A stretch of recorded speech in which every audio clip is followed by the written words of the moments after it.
안녕하세요. 시대 양심 마성의 중독성 대체 불가능 정봉주의 정치쇼 정봉주입니다.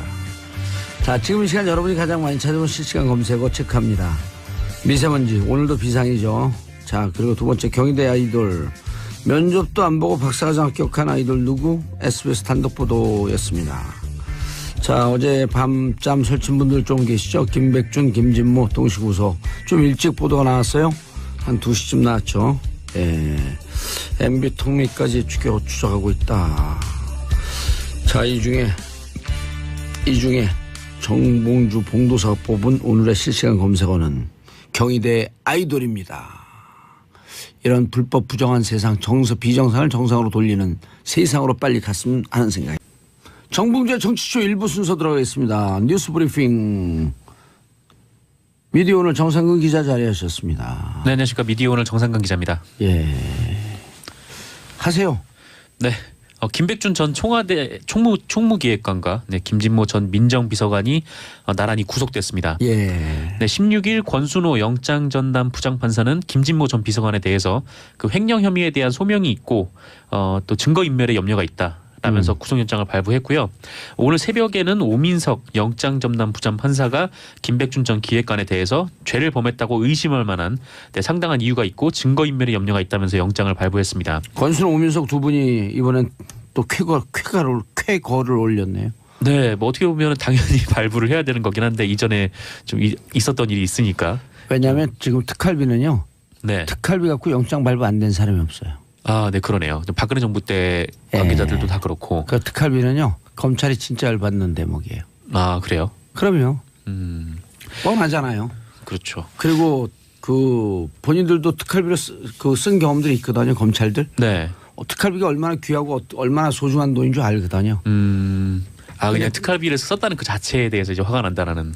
그럼요. 그리고 네. 정말 이게 그 국가 세금 국민 세금이라고 하는 것에 대한 인식이 높거든요. 네. 어쨌든 검찰이 법원이 공인이라고 하는 것은 공적 업무를 수행하는 사람들 아니에요. 그렇죠. 특활비 이렇게 했어?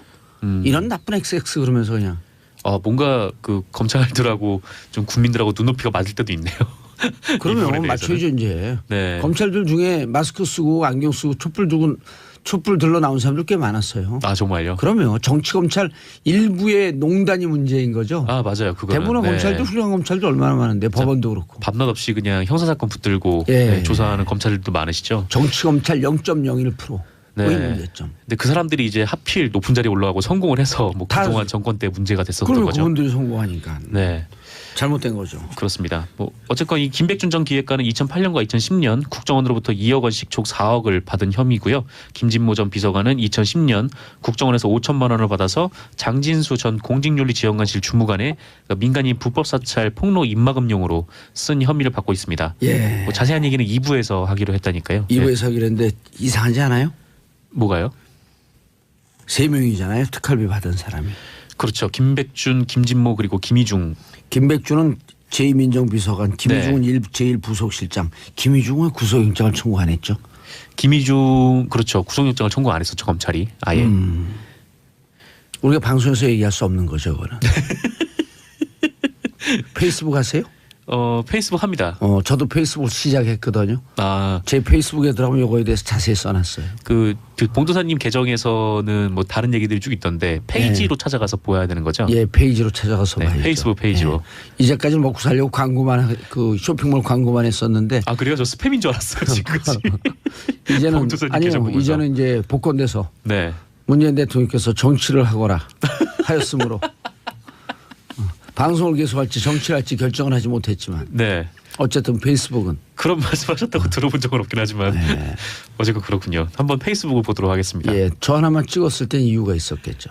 네, 유일하게 사면 됐었죠. 그 정치인들 그렇죠. 중에. 아니 유일하진 않아요.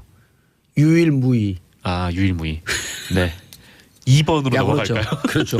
유일무이로 넘어가죠. 네. 한편 국가정보원의 특수활동비 상납을 이명박 전 대통령이 알고 있었다라는 증언이 나왔습니다. 김주성? 네, 김주성. 당시 국정원 기획조정실장의 증언인데요. 김주성은 이상득의 사람. 네, 그 이 김주성이라는 사람이 국정원 출신이 아니에요. 네. 네, 국정원 출신이 아니고 이전에 이제 코오롱에서 네, 그렇죠. 근무를 했었죠. 이상득 의원은 코오롱 출신이고. 네, 그렇죠. 이제 코오롱에서 네. 구조조정본부장을 해서 예. 뭐 사측 입장에서는 네, 엄청난 활약을 했다는 평가를 받고, 근데 국정원 사람도 아닌데 국정원에 채용이 되기도 했었죠. 이 원래 경북 봉화 사람이고요. 원래 원장은 VIP가 임명하면 네. 그걸 견제하기 위해서 그 같은 당이나 진영의 조금 다른 계보에서 임명하면서 서로 견제를 시키거든요. 그러니까 이 김주성 이분은 네. 원세훈이 뭘 하고 있는지 지켜보고 있었던 거죠. 아 그래요. 그럼요. 네. 아. 근데 어쨌건 국정원 들어가 봤어요? 그 들어가 보진 못했죠. 한번 들어가 볼 테요. 괜히 좀 무서워지죠, 변하네. 저는 자주 들어왔었어요. 네, 뭐 가는 거면 무섭진 않은데 그 예전에 그 국정원 근처에서 예. 뭐 그 1인 시 하는 분을 뭐 저희 기자가 취재를 한 적이 있었는데 예. 그 1인 시 하는 분을 찍었거든요. 근데 그 뒤쪽에 약간의 국정원의 모습이 살짝 보인다면서 네, 국정원 직원들이 달려서 사진 찍으라고 예. 네, 그랬던 적이 있었답니다. 국정원 근처에서 핸드폰도 잘 안 돼요. 네, 방해 전파 때문에. 맞습니다. 그래서 제가 이렇게 말하면 무서워요. 정상근 기자. 국정원 한번 들어가 볼 티야? 아 근데 들어가 보고는 싶어요. 예, 그래요? 네. 한번 들어갔다 못 나오고 싶어? 아, 못 나오면 안 되죠. 예, 다시 김주성 예. 얘기로 돌아가서요. 그 2008년 5월경 그 국정원이 처음으로 특활비를 청와대에 상납을 한 이후에, 그러니까 김백준 전 기획관에게 처음으로 2억 원을 준 이후에 이 김주성 실장이 이명박 전 대통령을 만났다고 합니다. 만나서 그 이런 말을 했대요. 그 국정원 특수활동비를 자꾸 갖다 주면 나중에 문제가 될 수 있다. 네, 이렇게 얘기를 했다고 김주성 본인이 검찰에 진술을 했다고 합니다. 내가 뭘? 이래이죠. 그 지금 저렇게 주장하려면 네. 이명박 전 대통령 내가 뭘 난 그 특활비 들어온 거 알지를 못하는데 난 지시한 적이 없는데 왜 나한테 항의하지? 그렇죠. 이랬어야 되는 거 아니에요? 예, 그렇죠. 근데 만약 그때 그렇게 얘기했으면 김주성 실장이 왜 지금 얘기를 하죠, 그거를? 뭐 이게 뭐 자수서라고 해가지고 뭐 예. 이전과는 좀 다른 뭐 자수서 많이 써요 요즘. 네. 뭐 하여튼 뭐 그렇게 해서 뭐 그 얘기가 좀 나왔다는데. 이병헌과 이병기 그 뭐죠? 국정원장도 자수서를 쓴 분이 한 분 있잖아요. 이병헌가요? 어쨌든 둘 중에 한 분이 썼어요. 네, 둘 중에 한 분 썼고, 그리고 최근에 다스 사장 네. 전 사장이었던 김성우. 네, 김성우도 자수서를 썼었죠. 그렇죠. 예. 어쨌건 이게 불법이라고 대통령한테 분명히 경고를 한 거죠. 이제 김주성 실장은 네. 이명박 대통령에게 분명히 경고를 한 건데, 그 이후인 2010년에도 그 청와대에서 국정원 특활비를 상납하라 이런 지시가 내려왔고, 예. 그래서 김주성 실장은 이거 대통령 지시구나라고 생각을 했다고 합니다. 그러니까 뭐 당연하게 그렇게 생각이 되겠죠. 본인이 그럼요. 대통령을 독대를 해서 예. 그렇게 얘기를 했는데도, 또 불법이라고 얘기했는데도 또 그렇게 지시가 내려온 거 보면. 그럼요. 그리고 검찰은 김주성 실장의 청와대 방문 기록을 확인한 것으로 알려졌고요. 그날 이제 청와대에 들어간 거를 확인을 했다는 거고요. 그리고 그 이명박 전 대통령의 측근인 류익 전 대통령 실장도 독대 사실을 인정했다고 합니다. 네, 둘이 만났다라는 거를 인정을 하는 거예요. 예. 하지만 그 이명박 전 대통령 측은 아니 뭐 김주성이라는 그 국정원 기조실장이 대통령을 뭐 독대할 감이 아니다, 이런 위치가 아니다, 뭐 그렇게 뭐 반박을 했다고 하는데요. 예. 뭐 그러면서 이명박 전 대통령 측은 뭐 포토라인에 세우기 위해서 짜맞추기 표적 수사를 하는 거 아니냐, 뭐 퇴행적인 정치 공작이다, 이렇게 주장을 했다는데, 예. 네, 뭐 지금 돌아가는 상황을 보면 뭐 이런 국정원 특수활동비 그리고 다스 실소유주 논란 예. 때문에 지금 이명박 전 대통령이 검찰에 출석할 날이 얼마 남지 않았느냐, 뭐 그런 예상이 나오고 있습니다. 예. 검찰이 안 부를까요? 이명박 전 대통령을요? 예. 근데 안 부를 수가 없지 않나요? 이게 분명한 불법인데, 예. 네, 뭐 대통령에게 직접 그거를 보고를 했다는 증언까지 나온 상황에서 안 부르는 게 더 오히려 이상한 것 같은데요. 그런데 아주 멋진 얘기를 했어요. 누가요? 이재호 전 의원이 네. MB는 돈에 대해서 결벽증이 있다.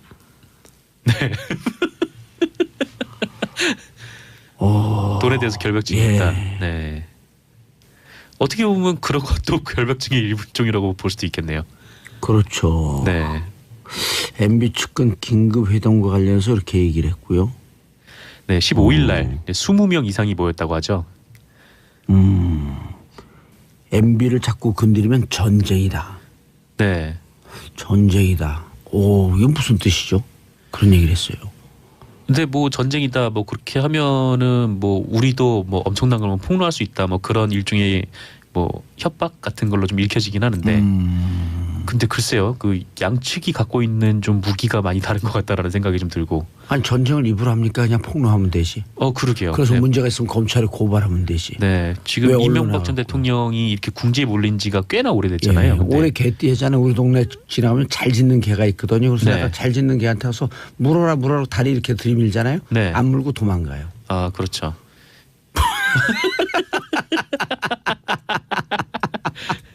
네. 뭔 말인지 우리도 잘 모르겠어 말을 하면서. 네, 어쨌건 이제 불안감이 엄습해오면서 예. 빨리 다음 소식으로 넘어가야겠다는 생각이 드네요. 아, 돈에 대해 결벽증이 있다. 다른 사람들한테 가는 것을 못 가게 하는 게 결벽증 아닐까요? 그렇죠. 뭐, 뭐 다른 사람이 손대는 게 싫다. 뭐 그것도 손대지 마. 결벽증의 일종이죠. 노타치 결벽증. 네, 그렇습니다. 그것도 결벽증의 일종이죠. 누가 손대면 떼타니까. 네, 내 물건에 막 손대는 거 싫고 막 그런 결벽증이다. 네, 그것도- 정상근 기자의 분석이죠. 그렇게 됐나요? 네, 함정에 빠졌네요. 네. 자, 알겠습니다. 또 네. KTX 승무원 복직기 열리나? 복직길. 네. 아우, 이분들 9년 동안 법정 투쟁하고 고등법원까지도 이겼잖아요. 근데 대법에서 맞습니다. 뒤집혔죠. 네, 양승태 대법원장이 뒤집었어요. 맞습니다. 이게 9년 동안 미워. 싸워가지고 1, 2심에서 예. 말씀하신 대로 이겼잖아요. 예. 1, 2심에서 이겨서 그때 4년치 임금, 그러니까 해고된 이후에 예. 그 당연히 복직을 해야 되니까 그 사이에 이제 부당 해고가 된 거니까 4년치 임금 8,640만 원을 받게 됐었어요. 예. 2심이 끝나고요. 그래서 그거를 코레일에서 지급을 했는데 대법원에서 갑자기 예상외로 뒤집어진 거예요. 이게. 부당해고로 볼 수 없다. 네, 부당해고로 볼 수 없다. 그럼 월급 바탕 것도 다 돌려줘야 되는 거예요? 코레일이 그거를 돌려달라고 했습니다. 근데 어머머. 그 돈만 돌려달라는 게 아니라 이자까지 붙여서 1억 원을 돌려내라. 1억 원 가량을 네 각자 야. 그렇게 돌려내라고 한 거예요. 각자? 그렇죠. 각자 지급된 돈이 4년치 임금 8,640만 어머, 원이니까요. 야, 그러니까 1억을 연봉을 한 돌려내라. 2천만 원 정도로 계산을 한 거죠. 네, 1억 원을 돌려내라고 했는데 이때가 2015년 1월이었거든요. 예. 그리고 2015년 3월에 한 해고된 승무원이 빚만 남기고가 미안하다 아가야라는 주소를 남기고 네, 3살 아이를 남긴 채 스스로 목숨을 끊는 일이 있었습니다.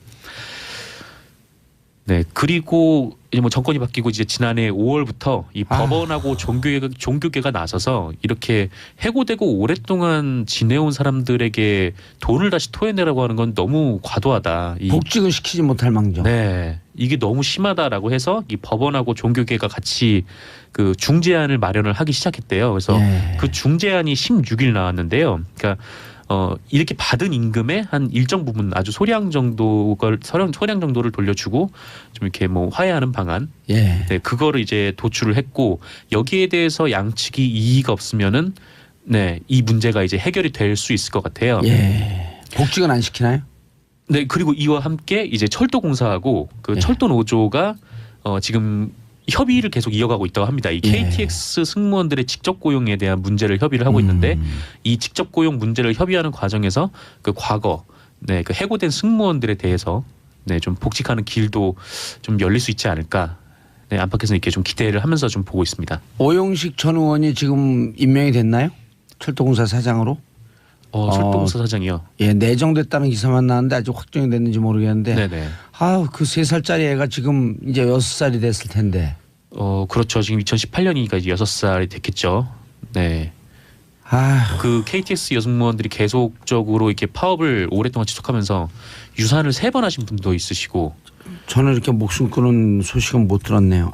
네, 굉장히 고통스러운 시간을 많이 보내셨어요. 예.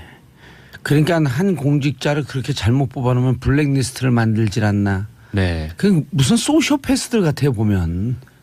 사회적 공감 능력이나 이런 건 전혀 없고 그냥 오로지 그냥 권력자에 붙어갖고 네. 권력을 쥐고 휘두르는 것만 맛을 봐갖고. 맞아요. 네. 그 사실 이 KTX 승무원들을 처음에 채용할 때 정규직화를 약속을 하고 채용을 했어요. 그럼요. 국가 그냥 그 공기업이 나서 사기만 치고. 네. 그리고 이제 뭐 그 일종의 이제 홍익회라고 했죠. 예. 예, 지금 이제 코레일 유통이라고 됐을 때 그쪽에 그 소속이 돼서 일을 했었는데 그 한국철도공사에서 월급을 250만 원씩 줬거든요. 예. 근데 정작 일하는 승무원들한테 돌아간 돈이 130만 원에서 150만 원밖에 안 된 거예요. 그 홍익회에서 100만 원 이상을 그 중간에 네, 이제 돈을 받으니까 뭐 세금을 떼고 뭐 남은 돈에서 한 뭐 못해도 한 70-80만 원 정도를 거기서 가져가지 않았나. 홍익회에서. 네. 그렇게 뭐 논란이 좀 많이 됐었었죠. 그리고 이 홍익회에서 그 예전에 그때 일이 참 불거졌을 당시에 그 여야 국회의원들한테 뭐 거액을 후원한 것으로 알려져서 그것 또한 논란이 된 바 있습니다. 아, 이런 걸 보고 그 우리 속담에서 그런 거 아니에요? 벼룩의 간을 빼먹으라고. 네, 그렇죠. 네. 어떻게 띄어먹을 돈이 없어 그런 돈을 띄어먹어요. 네, 그래서 정말 총 해고되신 분들이 250분 정도 되시거든요. 진짜 고통스러운 시간을 보내신 거죠. 지금 벌써 10년이 넘었잖아요. 네, 그렇죠. 이 해고가 된 게 2006년이었으니까. 아휴, 이분들에게도 빛이 들 날이 오기를 기대하고 빨리 그 잘 해결돼서 복직이 됐으면 하는 바람입니다. 그렇습니다. 오영식 사장님 부탁드리겠습니다. 정상근 기자님 감사합니다. 인사드리고. 네, 감사합니다. 저는 광고 듣고 2부 3면 시대로 돌아옵니다. 정봉재 정치쇼 2부 순서 들어가겠습니다. 3면 시대 고구려를 대표하는 백성문 변호사님. 네, 안녕하세요. 백성문 변호사입니다. 신라를 대표하는 김태현 변호사님. 네, 안녕하세요. 김태현입니다. 네. 백제 중에서도 저 목포를 대표하는 박지원 변호사님. 박지원 아닙니까 거기는? 네. 박지원 변호사입니다. 예. 오늘 시작부터 한번 쳤어. 박지원 얘기하면요. 윤수아 의원이 싫어해요. 고정 출연 윤수아 의원이 있거든. 거기 목포 도전한다고 들었습니다. 그렇죠. 목포 자기 지역과 목표라. 그렇죠. 아, 그래서 그냥 저기 저 그 많이 들었는데요. 네. 청문회 때 나오시는 것보다 지역의 말투가 더 나오시더라고요. 이 방송에서는. 네. 지역 근데 안타까운 게 지역 언어. 목포에는 이 방송이 안 나가요. 아, 그래요? 고릴라로밖에 안 나가. 자, 김백준 전 정책기획관 구속, 그리고 김진모 제2 민정비서관 네. 구속. 구속영장. 네, 발부의 어제 내용. 사실 영장 실질심사를 앞두고 이제 그런 부분이 문제가 됐었죠. 김백준 총무기획관 같은 경우는 이제 4억 원을 받았다는 사실 자체를 완벽하게 부인을 하고 있었고, 김진모 민정 이 비서관 같은 경우는 5천만 원 수수 부분은 인정을 하지만 어디다 썼는지는 이제 함구를 하고 있었단 말이에요. 그래서 지금 어쨌건 어디에 사용됐는지 정확히 들어왔는지 진술 정도밖에 없는 상황이었기 때문에 이게 영장이 발부될 것인가에 대해서 이제 여러 가지 이견이 좀 있었는데 지금 말씀하셨던 것처럼 이 두 명 다 이제 구속이 됐습니다. 영장이 발부가 됐습니다. 지금 현재까지는 사실 김주성 국정원 기조실장이 이제 이명박 전 대통령에게 이제 청와대로 이 국정원동이 자꾸 들어가는 거는 사고 날 수 있다라는 보고를 했다라는 얘기가 나오면서 이 부분이 아마 영장 발부에 굉장히 중요한 역할을 하지 않았나 싶습니다. 예. 근데 이제 사실은 영장 발부에 대해서 원래대로라면 이 정도 돈이 오고 갔다면 뭐 대가성그를 떠나서 공무원들이잖아요. 그러니까 영장의 발부가 거의 좀 높았었는데 이전에 계속 영장이 기각되는 경우도 있고 더 갔던 사람이 나오는 경우도 있고 이러니까 사실 이게 또 영장 발부가 될지 또 영장 기각될지 아마 새벽까지 뭐 기다렸던 뭐 사람들도 많이 있을 걸로 보이는데 일반적 기준으로 봤을 때는 뭐 이 정도 돈이고 4억이죠. 4억이고 5천만 원 정도고 그 돈의 직무 관련성이라는 대가성 부분이 아직까지는 그렇지만 일단은 기억 안 난다 해가 뭐 기억 안 난다 해가 준 사람이 지금 기억 정확하게 나오고 있기 때문에 그렇기 때문에 영장 발부는 어쩌면 당연한 타당한 결과가 아니었나 생각이 듭니다. 예. 그런데 김주성 전 기조실장이 자수서까지 쓰면서 상당히 많은 내용을 다 털어놓고 있어요. 그 김주성 그분은 코오롱 출신으로 그다음에 이상득 부회장의 사람이거든요. 이상 부회장 사람이죠. 그리고 원세훈을 견제하기 위해서 원래 원장을 예를 들어 같은 계보내에서도 그렇죠. A 계보에서 원장을 넣으면 B 계보에서 기조실장 같은 기조실장을 넣으면서 서로 견제를 시킨단 말이에요. 왜냐하면 그렇죠. 워낙 막강한 권력이기 때문에 자칫 잘못하면 이게 우리 진영 전체 폭탄으로 될 수 있다. 근데 그게 잘 그 원세훈 원장 때는 잘 통제가 안 됐단 말이에요. 근데 원세훈 원장 들어오고 나서 중간에 바뀌죠. 예. 김주성 실장이 다음에 제 이름이 갑자기 무슨 준인데 이름은 목 실장으로 바뀌어요. 이제 거기가 이제 제가 알기로는 원세훈 실장이 국정원장이 서울시 때부터 있던 신복인데 기술장 바꿉니다. 그래갖고 중간에. 문제가 뭐 네. 그 김주영 그 내부에서 실장에서 묵실장으로. 그 당 내부 그 진보 보수정 내부에서 문제제기를 많이 하거든요. 이거 위험해진다. 뭐 위험해진다는 얘기가 있고 뭐 제가 예전에 한번 말씀드렸지만 이명박 전 대통령의 재임 5년 기간 동안 저는 제일 잘못한 일 하나 뽑으라고 하면요. 원세훈 씨 국정원장 시킨 거예요. 단순 비리 이런 문제를 떠나서 뭐 댓글 이런 문제를 떠나서 정도원 의원과 정태근 의원도 똑같은 네, 얘기하더라고. 네. 그러니까 뭐 비리 그쪽에서 듣고 얘기하는 거 아니에요? 아니요, 제 생각이에요. 예전에 한번 말씀 안 드렸었어요, 제가? 네. 그쪽 당에 또 같이 계셨었죠. 잠깐 있었어요. 죄송합니다. 네. 왜 그러냐면 뭐 댓글 문제, 뭐 개인 비리 문제 이것도 이거지만 원세훈 전 원장 때 국정원이 정말 개판이 됐다는 건 세상에 다 아는 거 아니거든요. 그렇죠. 하다못해 그 당시 롯데호텔에서 이것도 약간 얘기가 빗나갔는데 인도네시아에서 우리나라 고등훈련기 T-50 사러 국내단에 왔습니다. 그러니까 입찰을 해야 되니까 가격을 얼마 썼는지 알고 싶잖아요. 첩보 전쟁이죠, 국가 간에. 그래서 첩보원들 거기다 국정원도 투입시킵니다. 걸렸죠. 걸렸어요, 근데. 저는 007 스파이가 걸리는 거 처음 봤어요. 걸렸어요.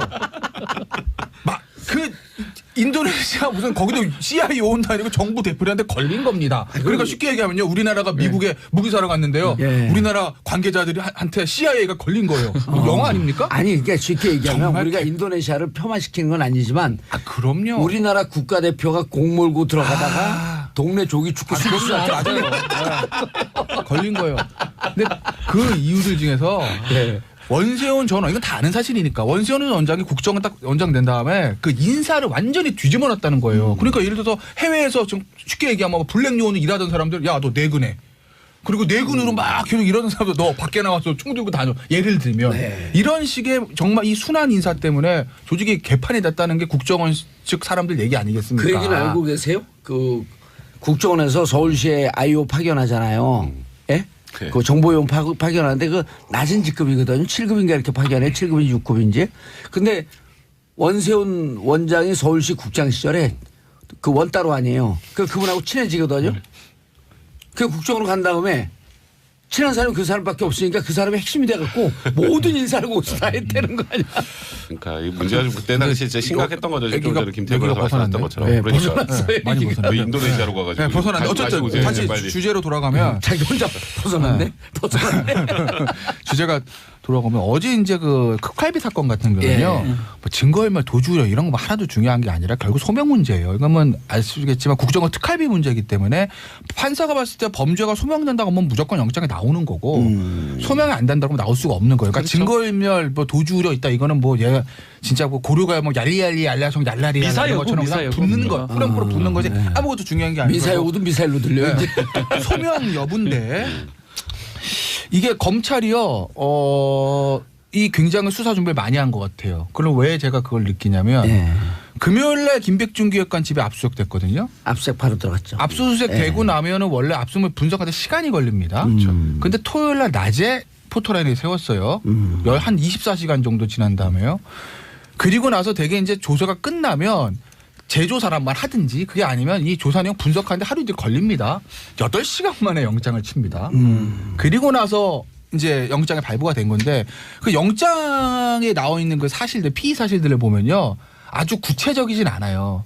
그러니까 그 피의 사실만 보면 검찰이 수사 잘했다고 볼 수는 없어요. 영장 발부되기도 조금 어려울 수 있었어요. 왜냐면은 근데 전략을 딱 세웠죠. 네. 왜냐하면 그러니까 김백준 기획관 측에서 어저께 나왔던 얘기 날짜 장소 특정 날짜 특정도 안 돼 있어. 2008년 4, 5월 낮과 밤이야. 그것도 없어. 왜냐면 낮밤은 중요한 거거든요. 사실은 돈을 몰래 줄 때. 그리고 장소도 청와대 인근 주차장. 청와대 주변에 주차장이 한두 개야. 지하 주차장. 네. 그 CCTV 많은데도 어떻게 줘. 예를 들면 박근혜 전 대통령 국정비 사건은 북악스카이 어두운 밤에 줬다. 이런 게 구체적 나와 있는데. 청와대 담벼락에서. 네. 이건 그게 없으니까. 차도 빙빙 돌고. 야 무슨 이게 특정이 돼. 그리고 2010년에 받은 거는 내 얼굴도 모르는 사람의 목소리만 듣고 난 줄 알았다니 이게 말이 돼 이런 얘기를 했었는데 그래서 아마 국정원 그 어제 영장 피의 사실만 보면은 이게 나올 수 있을까라는 생각이 들었던 것도 사실인데 결정타는 뭐였냐면 저기 김주성 씨 진술 있잖아요. 이명박 씨가 독대했다. 그리고 그걸 유익실장에 확인을 해줬다는 그 진술을 저기 김백준 기획관 조사할 때 꺼낸 얘기가 아니라 어제 영장실질심사장에서 그걸 검찰이 즉석에서 바로 꺼낸 거예요.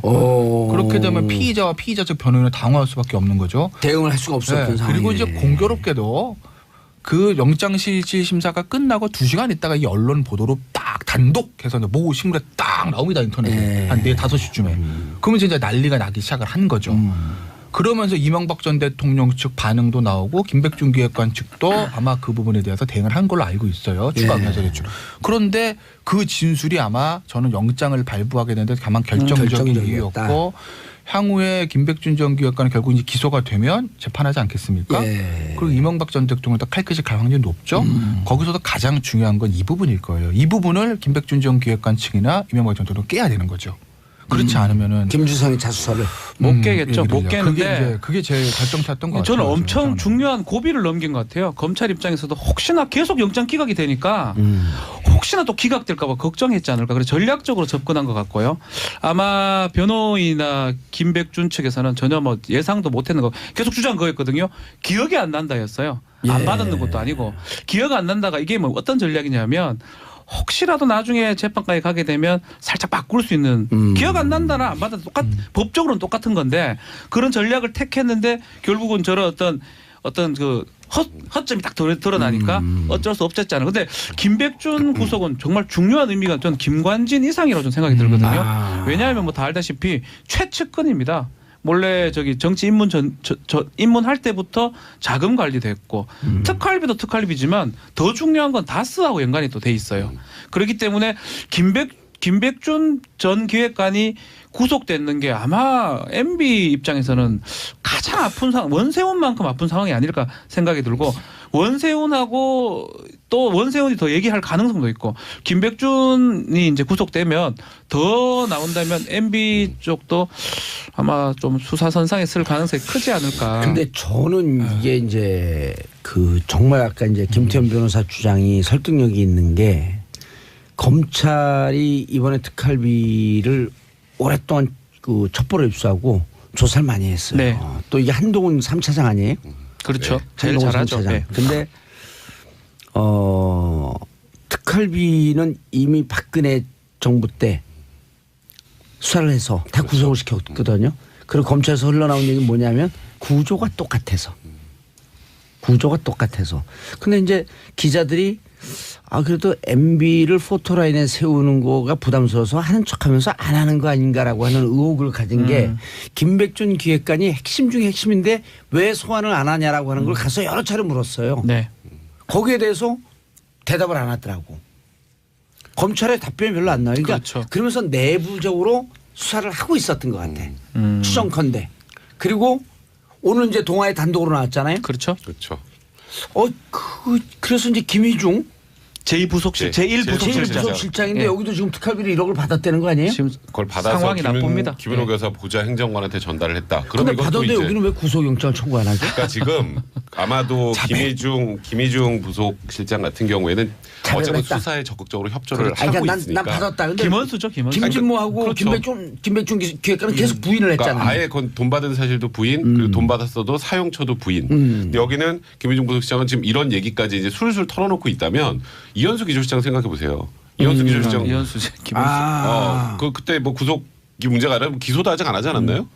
그러니까 이게 어쨌건 수사에 협조적으로 나서 이게 굉장히 이런 사건은 관련자의 진술이 없으면 밝혀내는 게 사실상 불가능합니다. 그렇죠. 그렇기 때문에 이렇게 내부자에서 아까 말한 김주성 기조실장이나 김희중 부소실장 같은 사람들이 관련된 얘기들을 털어놔야 예. 수사가 다음 단계로 넘어갈 수 있는 거거든요. 아까 김태현 변호사 말씀하셨던 것처럼 저도 사실 어제 저는 영장이 기각될 가능성이 높다고 생각했어요. 그 이유는 장소 시간도 특정이 안 됐었기 때문에. 왜냐면 김주성 그 얘기를 모르고 있었을 그러니까 때니까요. 이걸 몰랐을 때는 왜냐하면은 돈을 원래 뇌물 사건이나 이런 관련돼서는 제일 중요한 게 실제 돈이 갔는지 갔다면 언제 어디서 최소한 날짜하고 낮밤 정도는 아까 김태현 말씀하셨던 것처럼 특정이 돼야 되는데 그게 전혀 특정이 안 돼 있는 상황이었단 말이에요. 그래서 이게 영장 가능할까 했는데 이제 말씀하셨던 것처럼 김주성 기조실장의 그 얘기가 이제 영장 실질심사 과정에서 나오면서 그러면 최소한 이게 2억을 받고 그 다음에 이명박 전 대통령을 찾아가서 이거 위험합니다라고 얘기를 했다는 거잖아요. 2억을 주고 난 다음에. 네, 그러면 이제 그 최소한 2억이 갔다는 걸 김주성 기조실장의 입을 통해서 확인된 거나 마찬가지다라고 영장 전담 판사 판단을 하게 된 거죠. 이 김주성 그 비서실장은요 어디 네. 살아요 동네가? 기조실장. 아니요. 기조실장. 박지훈 변호사 어디 저 살아요? 경기도 경기도 성남에 삽니다. 예. 성남의 축구팀하고 예. 우리 동네 조기 축구팀하고 게임을 하는데 네. 한 10분 남겨두고 그 손흥민 선수를 투입한 거예요. 이길 수밖에 없는 게임이지. 그렇죠. 전략을 잘 쓴 거죠. 너무 잘 쓴 거죠. 예. 그러니까 사실은 갈라치기인데요. 사실은 이런 뭐 뇌물 사건이라든지 특히 화이트 칼라 범죄이기도 하고 아주 권력 범죄잖아요. 이거는 내부에서 배신 아니죠. 내부에서 얘기를 안 해주면 내부 고발 안 해주면 방법이 없어요. 그러니까 근데 잘 갈라치기를 한 거죠. 이거를 김희중 오늘 동아일보가 단독 보도했는데 월요일서부터 기자들이 한동훈 3차장을 만나갖고 김인옥 여사에게 돈이 들어간 거 아니냐. 그랬더니 펄쩍 뛰면서 그렇게 기사 쓰면 큰일 날 한동훈 그 3차장이 잘 흥분하거든요. 예. 큰일 나 그래서 그럼 기자들이 그럼 그쪽으로 돈이 안 들어간 겁니까? 그랬더니 또 그건 아니고요. 기사도 애매해요. 이명박 부부 계속 그렇게 표현이 많이 됐었거든요. 저기가 근데 이게 지금 아킬레스건은 같지 않아요? 그렇죠. 김인옥 여사. 최고기죠.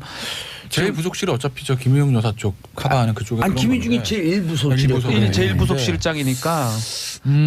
일단은 저 부분은 이제 좀 위험하죠 이거는. 위험하죠. 그럼 위험하고. 국민 감정을 슬슬 건드리게 이게 대통령이 받는 것도 문제지만 우리 박 전 대통령 보면 박근혜 대통령 보면 무슨 뭐 주사 맞는데 돈 쓰고 이게 좀 똑같거든요. 네. 옷 샀을 때 뭐 모르겠습니다. 제가 뭐 알겠습니까? 기념품. 기념품 샀을 때 아니면 순방 갔을 때 여행비로 썼을 가능성도 있고 이런 여러 가지 그런 것들이 만약 드러난다 그러면 이걸 뭐 정치자금 통치자금 할 수도 없습니다. 해외 나가는데 여행 경비를 썼다는 아니 소리도 그거를 있죠. 말이 됩니까?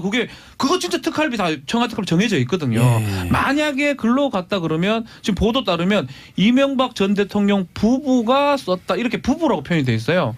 그렇다면 김윤영 여사를 지금 얘기하는 거고 이거는 정말 국민 법 감정 국민의 감정을 완전 건드린 박근혜 전 대통령보다 더 심각한 상황이 될 수도 있다. 저는 이렇게 생각이 듭니다. MB층이 지금 칼날에 서 있죠. 제가 그걸 이게 어떻게 알 한 수 있냐면 1월 초에 한 방송에 나와서 특활비가 문제가 될 것이다라고 하는 게 요 얘기였거든요. 계속 말씀하셨잖아요. 저희한테는. 요 얘기였어요. 요 예. 얘기. 근데 뭐 이건 이미 한 2달 전부터 예. 돌았어요. 제 머릿속에서. 어떻게 이렇게 예상을 다 하세요? 아니 머릿속에서만 돌더라고 이게. 뭐 신의 계시가 저희는 대충 들었잖아요. 근데 말은 예. 못하고. 예. 칼날에 서 있다고 단적으로 이제 알 수 있는 MB가 MB 쪽이 반응들을 좀 봐야 귀가 좀 MB 측이 원래 이제 월요일마다 제가 알기로는 정례 티타임 한다고 합니다. 예. 측근들 모여가지고. 근데 김백준 기획관은 금요일 날 그 압수수색 압색됐고요. 토요일 날 그거 하고 저 조사받고 토요일 일요일 날 연속으로 회의를 열었거든요. 월요일도 저는 한 걸로 알고 있어요. 그건 맨발 아니시죠? 전 아니죠. 제가 거기 뭐 장관 수석들 간데 제가 뭘 갑니까? 몰라요. 이제 장관보다 훌륭한데 뭐 그거 그래요? 뭘까? 예, 예. 감사합니다. 예. 예. 이번에 한번 가보시죠. 그럴까요? 재밌는 거 말씀드릴까요?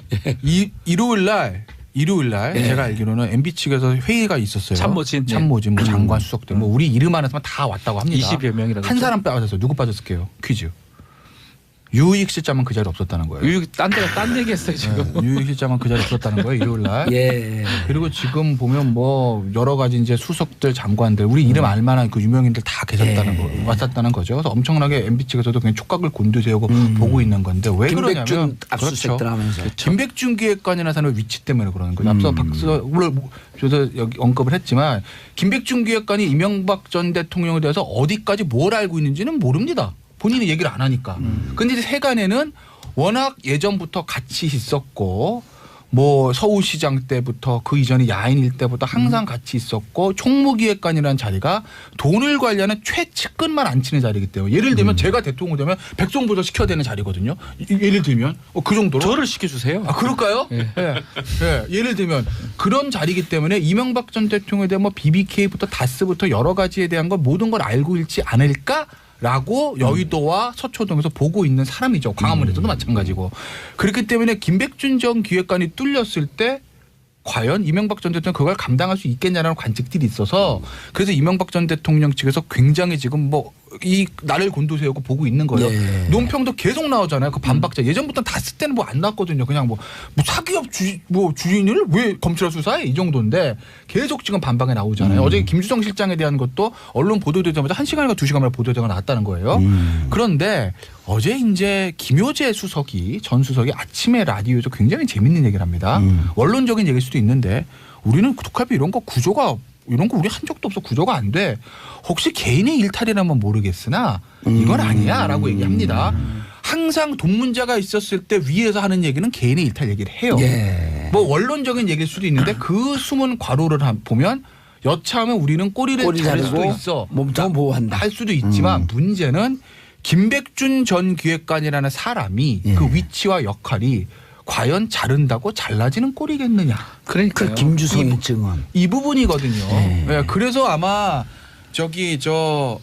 이명박 전 대통령 굉장히 지금 곤혹스러운 처질 거고. 김윤옥 여사가 끼어들어가면서 이게 빠져나가기에는 움직이고 이게 혼자만 있다면 장세동처럼 예. 혼자 그냥 먹고 그냥 죽을 수 있는데 여러 개가 엮여 있어요.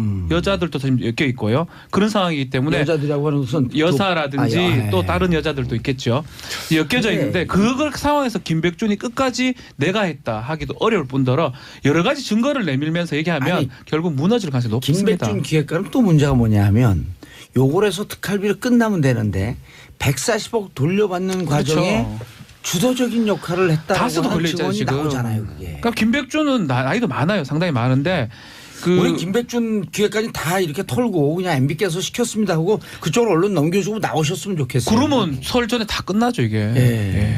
일단 그래서 검찰에서도 김백준 기획관 같은 경우에 이게 개인의 사적 유용을 위해서 돈을 받은 것 같지는 않다라고 얘기를 하고 있어요.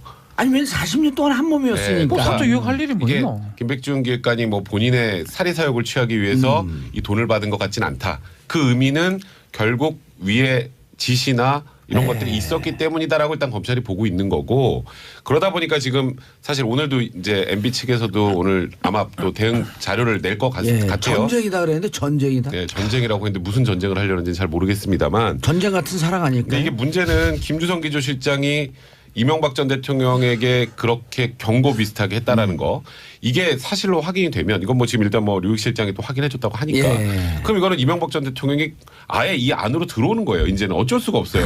그 전까지는 이게 위에 지시를 했는지 보고를 받았는지 이거에 대해서 논란이 있지만 이 김주성 기조실장이 진술 한마디로 이거 뭐 지시고 뭐가 필요 없어요. 이명박 전 예. 대통령이 이제 이 국정원 특활배 한 이제 복판으로 들어온 거 거기다 또 김윤옥 여사에까지 나오는 상황이기 때문에 우리가 어쩔 수 없는 광고로 거죠. 넘어가야 되는데 김태현 변호사님 이 대목에서 보수의 품격 보수를 위해서 이건 다 내가 책임지고 갈 테니 주위 사람들 건들지 마라 그러면서 퉁 튀어나와야 되는 거 아니에요? 본인 입장 표명을 해야 되는 게 맞아요. 그럼요. 그 그럼 정도 나머지 분들 네. 주위 있는 사람들 그래야 이렇게 한 100명을 보세요. 살려요. 예전에 그런 얘기 있었잖아요. 이회창 한나라당 총재가 대선 자금 시절에 그러니까. 본인이 내가 책임지겠다. 그리고 갔어요. 부르지도 않았는데. 내가 후보야. 다 내가 시킨 거고 내가 모르는 것도 결국 내가 책임지는 거야. 라는 그런 자세들. 그래야 끝나. 그게 결국은 어떻게 보면 보수에서 아직도 이회창 총재를 조금 뭐 그리워한다고 표현이 있을까요? 예. 일부 그런 사람이 아직도 남아있는 건 이회창 전 총재 그런 모습 때문이거든요. 알겠습니다. 좀 이따 이해창 총재를 한번 연결을 시켜봐야겠는데. 자, 광고 듣고 삼변시대 계속 돌아오겠습니다. 정봉재 정치쇼 3부 삼변시대 계속 이어갑니다. 백성문 변호사, 박준 변호사, 김태현 변호사 함께하고 계시고요. 얘기가 너무 진지하고 깊게 쫙 들어가고 몰입이 돼서 빼놓은 게 있어요. 샵 1035 짧은 문자 50원 긴 문자 100원 샵 1035 문자 보내주시기 바라겠습니다. 아까 하던 얘기를 마저 좀 예, 드리면요. 일단 권상부님 가게에서 신랑하고 듣고 있어요. 이만한 방송이 없습니다. 세 분 변호사님 설명 최고. 그리고 다스와 MB에 대해서는 전국 최강이죠. 아니요 세계 최강. 그렇네요. 우주 최강. 예. 봉도사님. 예. 우리나라 우주 최강. 주진우 기자도 이거 쭉 정리하다가 안 풀리면 전화 와요.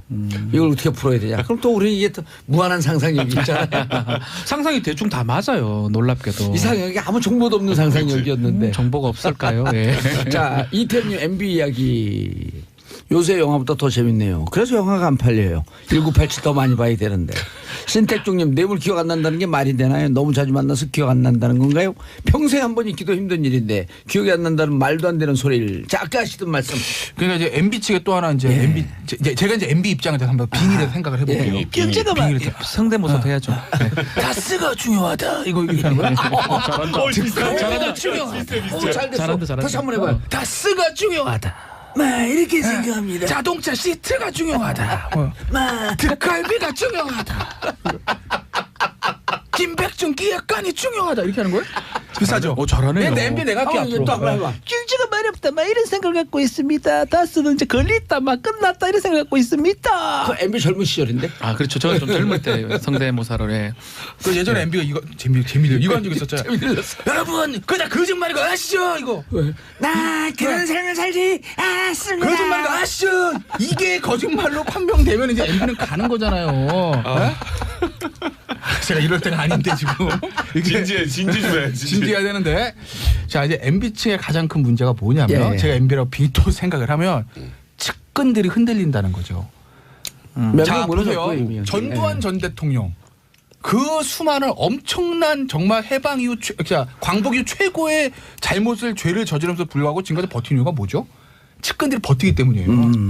장세동 전 안기부장 감옥 출감해가지고 어르신께 휴가 다녀왔습니다라고 인사하겠습니다 기자들한테. 그래 어르신이, 세동아. 그래 본인은 이러면서 뭐 이런 거. 왜 나만 갖고 그래? 네. 그런데 그대로 그 얘기도 있었어요. 장선홍 안기부장 90도 초에 전두환 전 대통령 30억을 줬다는 거예요. 수고했다고.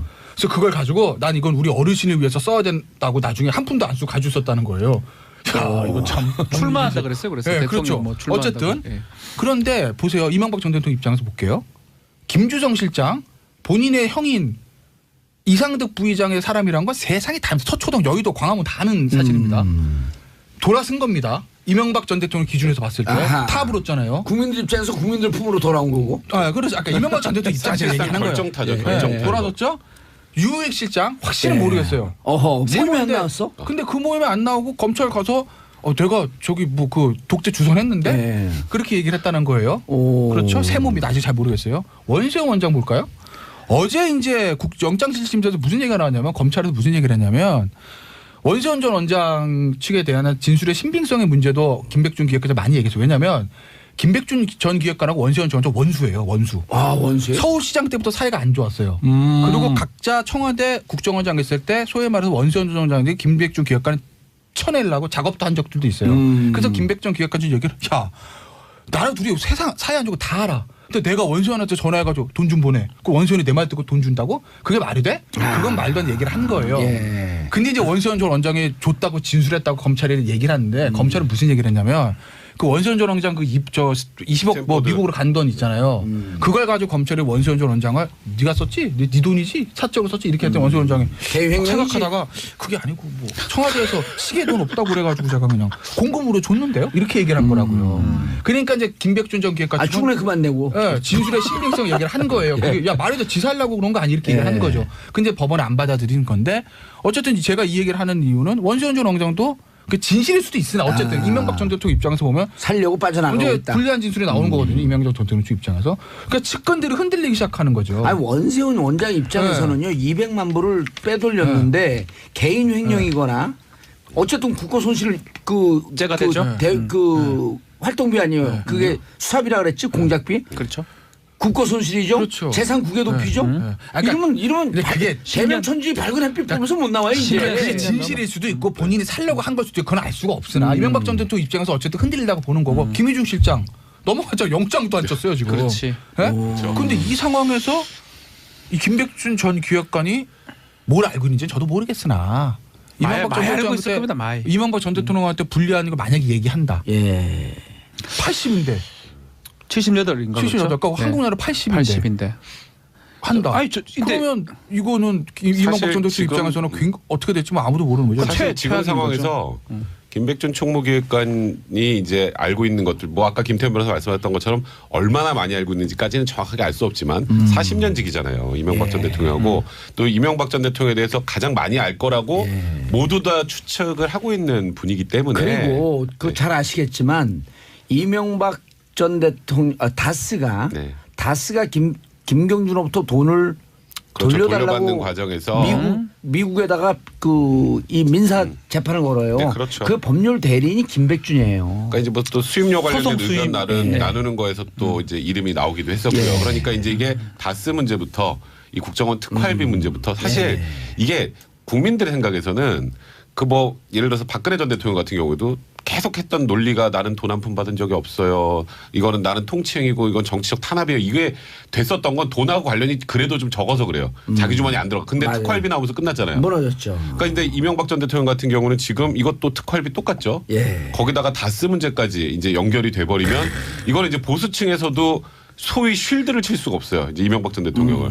쉴드가 불가능한 내용입니다. 그렇기 때문에 저는 만약에 김백준 전 총무기획관께서 이런 부분들을 어느 정도 알고 계시다면 털고 나오는 게 훨씬 맞지 않을까 저도 개인적으로 생각이 듭니다. 그리고 그것이 무슨 그 MB를 배신하고 그런 게 아니고 그렇죠. 비정상의 정상화 이제 국민들의 입장에서 진실을 밝히는 시점이 온 거 아니에요? 그렇죠. 국민을 봐야죠. 국민을. 그리고 아까도 얘기했지만 이거 이명박 전 대통령이 이해창 그 전 총리 그렇죠. 총재처럼 다 제가 했습니다. 그러니까 사실 한 이명박 저를 전 치십시오. 이러고 들어가야 되는 거예요. 이명박 전 대통령 같은 경우에는 지금 이 정도 상황이 되면 그러니까 이 진위 여부는 내가 검찰에 들어가 직접 밝히겠다라고 직접 나오면 그럼 얘기가 좀 돼요. 근데 지금도 계속 뭐 대책회의는 계속 이게 하는데 이제 국민들은 신뢰를 못하는 상황까지 와버리지 않았습니까? 전 이렇게 될 것 같아요. 김인호 여사가 만약 돈 받은 게 확인이 돼갖고 김인호 여사 포토라인에서도 부부관계지만 나는 몰랐다. 이렇게 할 것 같아요. 그러니까 이게 보면 너무 그거에 대해서는 무조건 안 했다고 하고 보는 건데 그렇게 하면 할수록 측근들하고 다 잡혀 들어오거든요. 예. 결국 다 잡혀 들어오다가 가장 측근인 부인까지 잡혀 들어올 상황이 생긴단 말이에요. 그걸 막아야 될 거 아니에요. 각기 조사받은 범죄자의 딜레마. 결국 진실은 다 나오는 거 아니에요. 그러니까요. 그러니까 이게 늦었다고 생각할 때가 빠를 때요. 지금이라도 입장 표명하고 내가 조사 받겠다라고 하는 게 오히려 국민 혼란도 줄일 수 있고. 고향도 좀 비슷한데 한번 여기서 호소 좀 하시죠. 검찰 나오시라고. 그 MB님 뭐라 해야 됩니까? 그 나와가 했으면 했고 안 했으면 그걸 확인을 해줘. 다스하고 그 때문에 얼마나 우리 검찰도 낭비를 많이 하고 있습니까? 사회적 경비도 많이 들어요. 그렇죠. 저희도 입 아픕니다. 그 공부하는 것도 힘들고 뭐 별것 아닌 그냥 했으면 했다고 안 해서 그러면 되는데 좀 나와서 할 말 하고 좀 해야지 본인들 측근도 살 수 있지 않겠습니까? 예. 다 10년 전의 일들인데 그분들도. 그래서 저는 본인이 책임자고 대통령 했으면 이 총대라는 표현이 맞는지 안 맞는지 자기 위해서 한 거라면 와서 얘기를 하는 게 저는 맞다. 부탁 좀 드리겠습니다. 예, 이거 짤방으로 돈을 돌리는데 부탁 좀 드리겠습니다. 이렇게 하기는 좀 그렇잖아요. 반말할 수는 없지 않습니까? 자, 그래서 다스로 자연스럽게 또 넘어가는데 김성호 회장도 또 돌아서요. 네, 김성호 사장 같은 경우에도 뭐 MB 최측근으로 김성호 알려진 사장. 예, 상황이죠. 현대건설 출신이고. 근데 이게 이제 그 전까지는 이제 과거에 특검할 때까지만 해도 그 MB하고 관련 없다고 계속 진술을 했었는데 이제 아예 이명박 전 대통령의 지시로 다스 설립 준비를 했다. 다스 설립 준비를 지시한 사람이 그러면 뭐 어떻게 될까요? 그럼 당연히 그게 실소유자 아니겠습니까?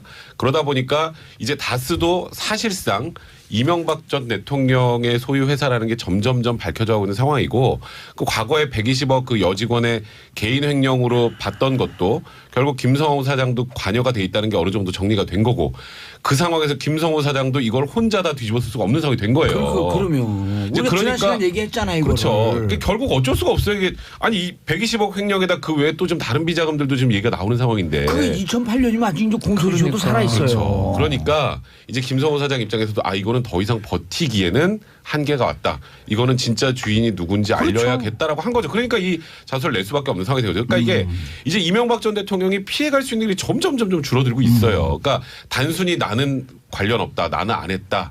나는 지시한 적 없다. 이렇게 할 게 아니라 이 관련자들의 진술이 이 정도 나온다면 이제 공식적인 입장이 좀 나올 때가 된 거죠. 이 김성호 회장에 대해서도 3주 전에 김태현 변호사 딱 분석을 한 거예요. 이 자리에서. 제가요? 예.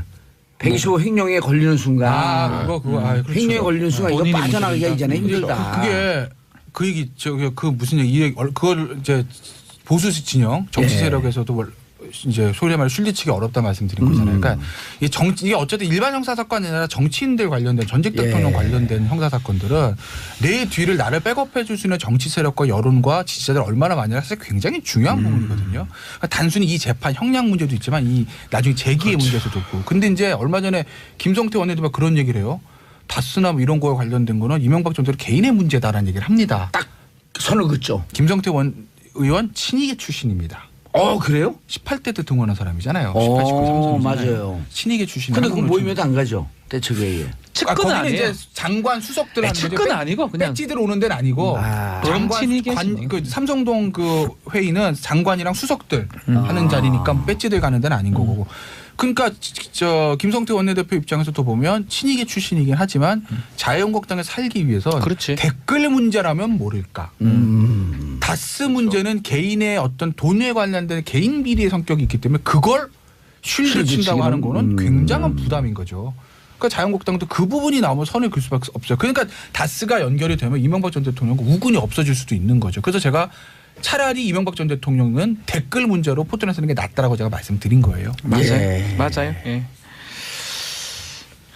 이게 점점 조여오는 것 같은 게 우리만 느끼나? 아니에요. 저는 진짜 잠 못 잘걸요. 깜짝이야. 잠 못 자죠. 이 정도 되면요. 자, 샵 1035 짧은 문자 50원, 긴 문자 100원 문자 보내주시기 바라겠습니다. 배민정님 4개월 된 아기한테 보이는 라디오 통해 봉도사님 소개했어요. 아직 누워있을 때인데요. 보이나? 이렇게 위에서 이렇게 보이는가 보네요. 진실이 드러난 세상에서 너무 좋아요. 아기한테 떳떳한 세상 물려주고 싶어요. 애난 분들 애국자. 네. 그렇죠? 애난 분들 아이 키울 수 있게끔 좀 국가에서 팍팍 좀 밀어줘야 되는데. 자, 정호영 특검? 정호영 특검이 기자회견을 했죠. 근데 예. 이게 참 저는 좀 보면서 좀 씁쓸했어요. 뭐 특별한 내용은 없습니다. 그러니까 그때 생각해 보면 다스 그때 BBK 특검이었잖아요. 예. 그래서 다스의 실소유주가 누군가는 좀 중요한 이슈긴 했는데 개인이 120억 횡령한 것은 특검의 그 당시에 수사 대상이 일단 아니었다. 그리고 자기가 다 살펴보고 했는데 윗선은 아무 개입도 없이 그냥 그 여직원 개인의 일탈이었다. 근데 우리가 이제 국민들이 이제 그다음부터 난감해지는 건 그 여직원이 아직도 다스를 다닌다는 게 제일 난감한 거 아니겠습니까? 예. 회사 돈을 120억을 빼먹으려고 했던 사람이 아직도 회사를 다닌다는 게. 그러니까 정호영 특검은 그 얘기를 하면서 이제 제일 중요한 게 그거예요. 이제 이게 검찰이 잘못했냐, 그 당시 특검이 잘못했냐. 예. 정호영 특검은 아니 우리 수사한 거 자료 검찰에 다 넘겨줬는데 그거 검찰이 그 다음 단계에서 직무유기한 거야. 라는 주장을 했어요. 임채진 검찰총장 네, 그렇죠. 찍어갖고. 근데 이제 그 당시 검찰은 아니 이 당시에 이 회사 내 물론 특검 회사 대상이 아니더라도 120억 정도 횡령 사건 나오면 정식으로 어마어마한 수사를 사건이죠. 의뢰를 해서 그 정상적인 루트를 밟아줘야지 이따만큼 기록만 휙 던져놓고 그냥 그걸 수사 의뢰했다는 게 말이 되느냐. 그러니까 당신이 특수 직무유기를 한 거다. 이 두 개가 지금 마무리인데 정호영 특검은 일단 내 책임이 아니고 검찰 책임입니다. 그 얘기를 하려고 그날 그렇게 장황하게 기자회견을 한 겁니다. 이게 서로 핑퐁하는 것 같은 느낌이 들어 굉장히 좀 안타까워요. 둘 다 잘못이죠. 뭐 수사 기록을 굳이 얘기를 안 하면서 넘겼다고 정호영 특검 얘기를 하고 있고 검찰에서는 다 어떻게 다 읽어보느냐 그거를 뭐 이렇게 얘기하는데 120억 정도고 이 정도면 다 쌍방이 알고 있었을 가능성이 높고요. 예. 정호영 특검도 문제고 검찰도 그 당시 사실은 용기 있게 말해야 됩니다.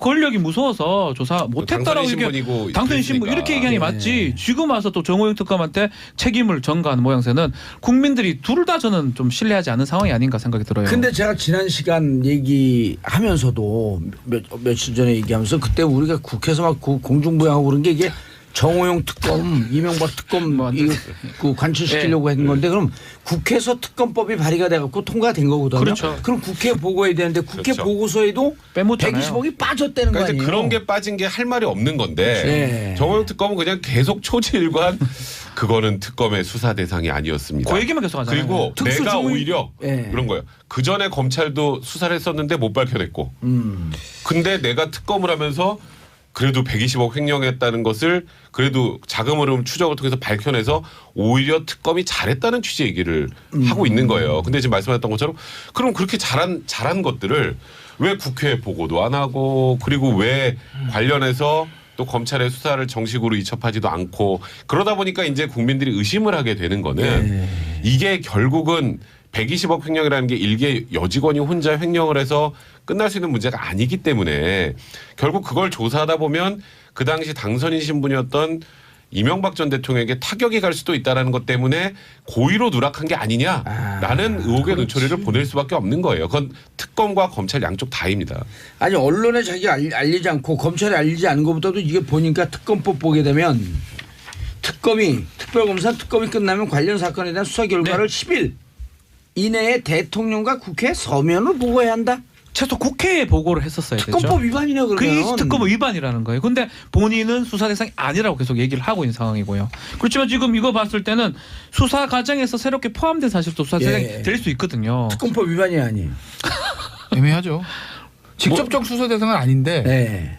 BBK 관한 거니까. 근데 이제 모든 특검법에 보면은 마지막에 기타, 지득한 기타, 위 그러니까 1호 뭐 2호 뭐 3호 뭐 쭉쭉쭉 하다가 마지막 기타 위 수사 과정에서 알게 된 사항들 이렇게 되어 있거든요. 이번에 저기- 박영수 특검 때도 네, 그때는 그게 문제가 됐죠. 예. 그래도 이제 그때 뭐 세월호 7시간 수사하는 게 맞냐라는 거 세월호 7시간 수사라는 얘기가 어디도 없어요 위에는. 그렇죠. 근데 이제 마지막에 하다가 알게 된 사항 이 기타 사항 때문에 이제 세월호 그걸 수사한 건데. 김기춘 네. 비서실장도 영장 치는데 네. 이거 여기 특검법 내용이 없는 거다. 왜 날 치냐. 이러고 항의했던 거 아니에요? 그렇죠. 그런데 이제 이게 지금 그 당시 특검법에가 명시적으로는 아니 좁게 보면은 수사 대상이 아닌 건 맞는데 넓게 보면은 수사 대상이 맞죠. 그러니까 이게 애매한 게 수사를 했다고 해서 단대로 야 이거 대상도 아니고 왜 해? 라고 말할 수는 없는 거지만 왜냐면 BBK와 네. 다스는 뗄래 뗄 수 없고 패키지예요, 패키지. 야당에서 문제 제기한 게 네. 같이. 다스의 돈이 BBK에 들어갔고 근데- 그것으로 종잣돈이 돼서 주가 조작한 거 아니냐. 근데 이제 안 한다고 해서 그게 완전히 잘못한 거냐? 예. 그러기도 보고 좀 애매한 문제가 그냥 있어요. 좀 특수한 직무를 했기 때문에 특수직무입니다. 근데 사실은 이 다스 좀 특수하네요. 아니 결국은 그 당시 다스는 핑퐁인데 특검은 야 내가 안 하고 난 검찰에다 넘겼어. 검찰이 네가 안 하는 거야 이거고 검찰은 특검도 적시를 제대로 안 한 하고 거야 넘겨야지. 이거거든요. 그러니까 보세요. 특검이든 검찰이든 당시에 당선인 신분이고 대통령이기 때문에 못합니다 이건. 그렇잖아요. 현실적으로. 밝히든지. 그러니까 제가 말씀드린 그러니까 얘기는 용기가 없었다고 지금 얘기해요 와서 그냥. 예. 그 당시에 정호영 특검을 왜 못했네. 그 당시에 검찰을 왜 못했네. 못했네. 아무 의미 없는 얘기다. 예. 예?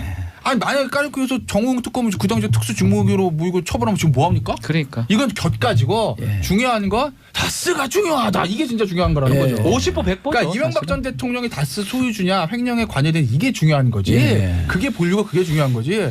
정호영 정 특검이 그때 왜 덮은 이건 사실 격가진 거죠. 그래서 저는 사실 그 부분 개인적으로는 사실 그걸 조사하기 별로 관심 위해서 없다고 봐요. 지금 사실 공소시효 문제가 있으니까 지금 요것만 아직 안 끝났잖아요. 2월 21일까지. 예. 그러니까 여기서 뭔가가 나와야 그래서 다스 실소유자가 나오면 관련된 비자금 2008년 이후에 추가 나온 비자금들이 있으면 그거랑 묶어서 이제 이명박 전 대통령한테 가는 거죠.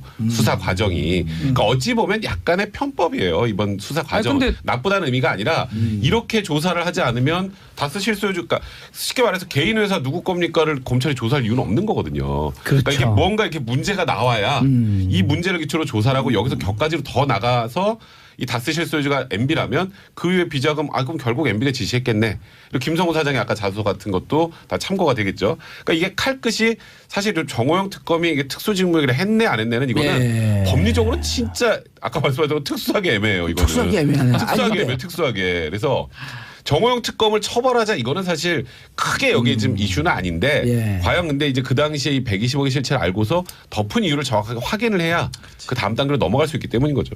근데 재밌 백 변호사님. 네. 재밌는 일단 140억이 김경준에서 네. 다스로 넘어오는 과정서부터 이게 2011년 2월 1일인데 네. 이때부터 문제가 됐고 지금까지 7년을 끌고 온 건데 청와대가 개인 기업의 소유자가 누군지 그게 무슨 관심이 있어요? 라고 홍준표 대표도 얘기하잖아요. 네. 김성태 관계없다. 근데 왜 개인 기업에 140억 넘어갔는데 청와대가 관계하고 근데 청와대가 관계했다라는 게 이제 거의 뭐 사실상 확인이 돼버린 상황이죠. 예. 뭐 좀 어쩜 아까 좋아요, 말씀드렸던 이건? 것처럼. 근데 왜 뭐 관계했죠? 그러니까 이제 결국은 다스의 그 뭐 실소유자는 김백준 객관이 아닐까? 그래서 어쨌건 관여를 했다라는 게 청와대가 사실 말씀하셨던 것처럼 개인 기업이 돈 돌려받는 거에 소송을 관여를 한다라는 것 자체가 사실 납득이 안 되죠. 그러니까 이거 상식적인 추론을 하면 예. 결국은 청와대의 누군가가 다스의 소유자이기 때문에 그러니까 청와대가 이용이 됐다라고밖에 볼 수 없지 누군가 않겠어요? 할 건 뭐 야, 있습니까? 이거 좋은 아이디어가 번호는 떠올랐어요. 이게 제가 선언해야겠어요. 사실은 다스는 내 거였다. 다 가져와라. 이 차명. 이상은 김재정 예. 차명으로 내 관리하고 있었다. 다스 내 거다. 내놔라. 그럼 8조가 나한테 들어오는 거야. 야 그러면 진짜 소유자가 나타나겠네요. 왜요? 나라니까. 예 그러니까. 야 그것도 좋은 방법 같긴 합니다. 사실은 그래서 내가 이걸 차마 얘기하지 못하고 1년 동안 감옥을 살고 왔다. 다스는 내 것이었었다. 플랜 다스의 걔는 예. 나를 위한 곳이다. 그리고 하시죠. 그리고 나는 사실은 이명박 대통령과 특수학년인데 그 죄를 덮기 위해서 내가 살고 왔다. 아 진짜요? 나한테 줘라. 아 그렇게 한번 얘기해도. 야, 네. 그 8조 중에 여러분 각자 1조씩 나눠드릴까? 감사합니다. 예. 저기도 PD도 날달래 다 나눠줄게 그냥 7명에게 번호표 뽑고 아니 그래도 되잖아요. 주인이 없으니까 지금. 그러네요. 내가 실수요자라고 하면 되네. 그러네. 제일 많이 알고 계실 거 아니에요 거기에 대해서. 제일 많이 알죠. 플랜 다스에게 개주 아니 안 그리고 돼요? 제가 제일 잘하는 게 자동차 타고 다니면 제가 시트에 앉아요. 바닥에 앉지 않고 시트에 앉고 시트에 대해서는 잘 알아 그랬어. 야, 아마 뭐 지금 진짜 아니, 사실은 우리 4명 공동 소유 아니었을까? 아, 그거 괜찮네요. 발표되나요 그거? 이야. 아이고 참. 샵1035 짧으면 50원 긴 문자 할 되고 말이 없네. 할 말이 0165님 없어. 봉도사님 만두 빚으면서 방송 듣고 있어요. 최고의 방송입니다. 0165님 다스는 내 것이었다 선언하세요. 6658님 오늘 아침에 청취율조사를 전화 받았어요. 두말 없이 봉도사 정치쇼라고 했는데 역시 정치쇼 최고예요. 자 지금 청취율조사 기간이에요. 따르르르 여보세요. 네, 예. 이명박 대통령 여보세요. 예, 이명박입니다. 어유 안녕하세요. 어제 라디오 들으심? 네, 들었습니다. 어떤 프로그램이요? 정봉주 나를 좀 괴롭히는 정봉주 봉도사 정치쇼 듣고 있습니다. 진행자는 누구예요? 봉도사 감옥 보낸 봉도사 정봉주입니다. 방송국은 SBS 딩동댕 제가 진실 알려드릴게요. 다 쓰는 제 거예요.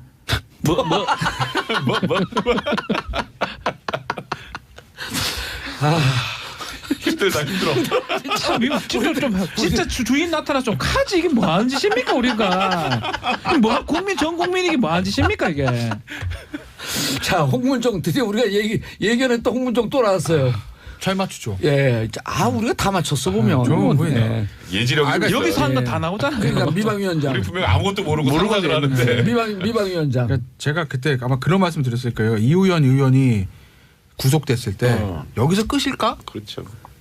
왜 이우현 의원이 당시에 공기도 아니 그 전에 우리가 또 한 번 했어요. 전병헌 의원이 그때도, 로비를 받았다고 한다면 미방위원장 홍문종 위원장은 혹은 당시의 여당은 뭐 그렇죠. 그런 얘기도 그러면서 했었는데 이우현 의원이 나온 거 아니에요? 이거는 지금은 뭐 저 미방위원장 문제는 아니고 그렇죠. 당시에 이제 이우현 의원이 저 경기도당 위원장 했었고 경기도당 경기도당 공천관리위원회를 했었고 경기도당 당시에 위원장은 중앙당 사무총장인 홍문종 의원이었습니다. 예. 그리고 신방내에서 힘으로 보나 실력으로 선수로 보나 이우현 의원보다 홍문종 의원이 저 위에 있는 사람이거든요. 하늘에 있죠. 그래서 당시 이제 이우현 의원한테 공천원금을 주는 지방선거 출마 예정자들이 단순히 이우현 의원 하나 보고 좋겠어?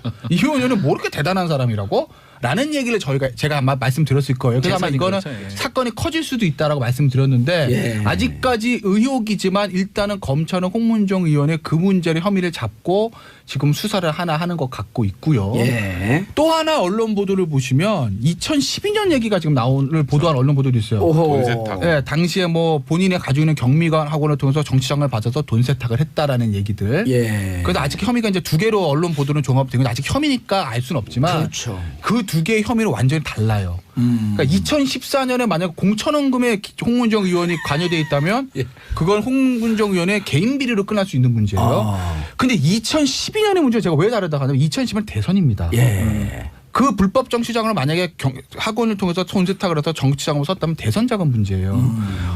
아직까지 추정해요. 홍문종은 당시에 새누리당 조직총괄본부장 했던 사람입니다. 예. 끝나요? 그만해요? 예, 그만해요. 네. 왜냐면 읽어야 홍문종은 돼, 다음에 또 할 수도 있어. 근데 이건 만약에 제가 보는 얘기는 대선 자금 만약에 커지면 홍문종 의원의 개인 비리를 끝난 문제가 아니라 당의 문제다. 당의 문제뿐만 아니라 친박 폭발. 그건 지금 집권자도 이미 거의 대선 자금 문제가 되면 야당하면 여당 줘야 되거든요. 알겠습니다. 자 유경님 다스 제 겁니다. 김선미님 다스는 제 거예요. 허성원님 솔직히 고백합니다. 다스는 제 겁니다. 다스는 제 겁니다.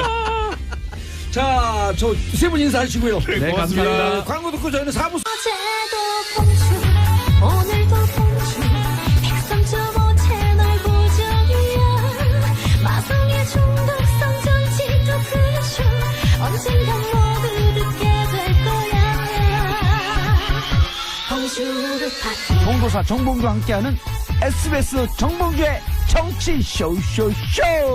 봉주르 파티 정봉주의 정치쇼 4부 순서 들어가겠습니다. 알쓸경제 알아두면 쓸데있는 경제 뉴스. 정철진 경제평론가님. 네, 안녕하십니까. 예. 정철진입니다. 권혜리 SBS 보도국 기자님. 안녕하세요. 예. 강남 집값 잡으려다 지방은 첫 번째 이슈. 그렇습니다. 예. 아마 청취자 여러분들도 잘 알고 계시겠죠. 왜냐하면 관련 뉴스들이 쏟아지고 있는데요. 예. 뭐 역대 가장 강력하다는 부동산 규제가 작년에 나왔던 파리 이제 부동산 규제였었는데 그 이후에 실은 서울 아파트 가격은 지금 5%대로 다시 이제 올라가고 있고 강남 같은 경우에는 지금 측정이 불가합니다. 왜냐하면 이게 그 수요 공급의 원칙에 있어서 이제 체결가들이 체결되게 되는데 지금 워낙 나온 매물들이 없어요. 그러니까 공급들이 없기 때문에 과연 이 가격이 실제 가격인지 그러니까 오히려 더 높은 가격에도 지금 사겠다는 사람들이 나오고 있는 그런 형태고요. 통계치를 보면은 지난 일주일이 굉장히 좀 걱정되는 한 주였었습니다. 왜냐하면 강남구 송파구 같은 경우에는 주간 상승률이 1%였었거든요. 그런데 이쪽 집들은 다 가격이 뭐 15억, 19억, 20억 뭐 이렇게 되잖아요. 그럼 1%가 오르면 얼마 오른 거예요? 엄청 오른 거죠. 거기서 봐도 알 수 있을 거 아니에요. 10억이면 1,000만 원 오른 거죠. 1,000만 원. 예, 그런데 일주일 이게 만에. 이게 그 1,000만 원을 생각할 수가 없는 게 전체 평균에서 이 한두 건 거래에서 끌어올렸기 때문에 실질적으로 전체 평균을 끌어올리려면은 아마 지금 일주일 새에 1억 정도 오른 아파트들 쉽게 볼 수가 있고 이걸 약간 한 달? 두 달로만 넘기면은 석 달째에 3억 가량 오른 아파트들도 실제 상존을 합니다. 이게 호가가 아닙니다. 국토부에 나와 있는 체결가 기준으로 이렇게 되고 있는 이제 그런 상황이어서 예. 결과적으로 지금 정부의 현재까지의 규제책은 아직까지는 효과를 보지 못하고 있다라고 해서요.